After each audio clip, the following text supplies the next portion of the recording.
again, I have other images of men that are exploited in this way. But again, here's the problem. Men, we live in a patriarchal society. So by virtue of being a man, you have access to certain kinds of power.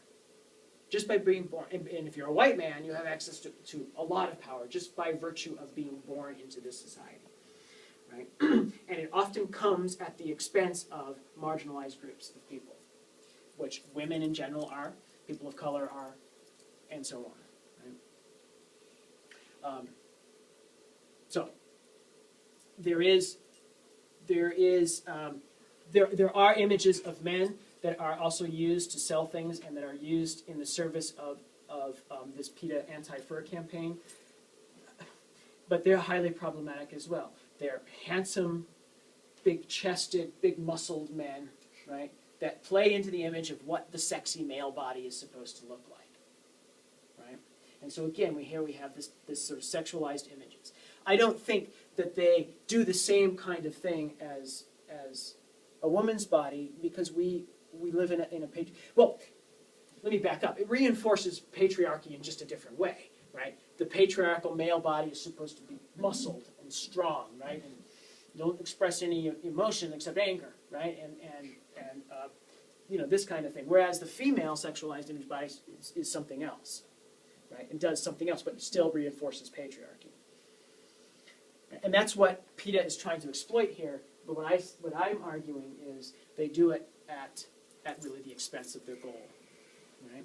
And here we have this image here that is, I mean, we see where they're trying to go with this, right? They're trying to say, well, look, you know, all animals have the same parts, and here we are. But, you know, this might be far more effective if we had a more typical image of a body, of a human body on here, right? But we have this highly sort of sexualized, in a provocative position.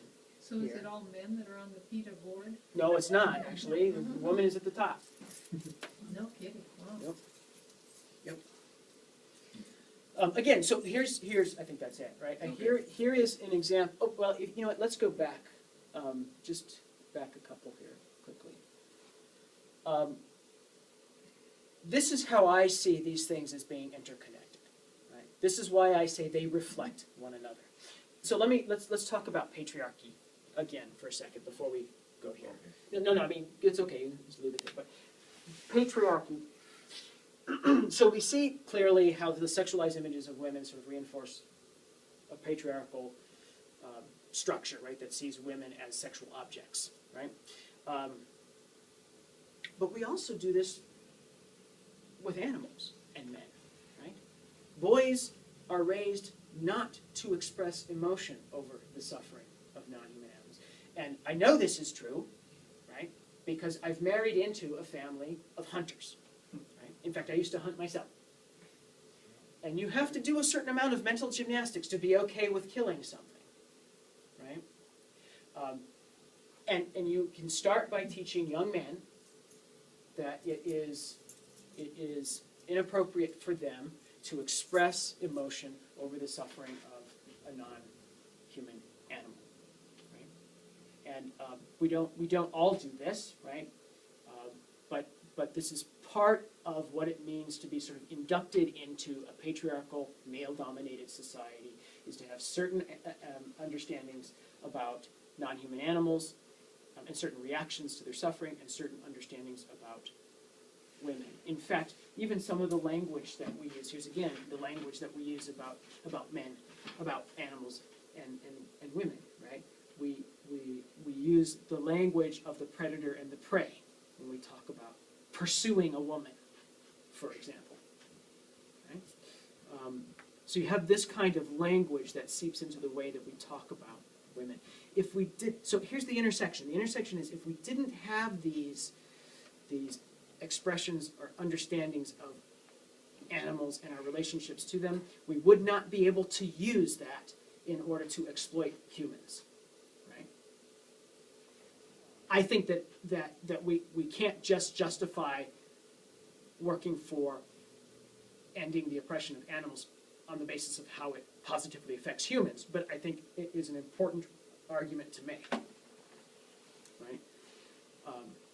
That it shows how these things are intertwined and interconnected with one another.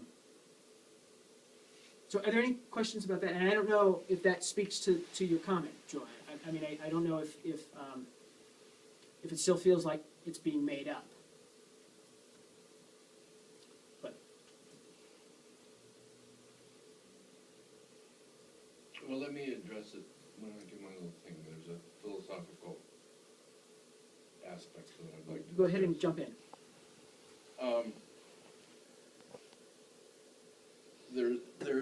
There's a lot of variation philosophically, and I don't mean just professional philosophers, but you and I, about what constitutes a person.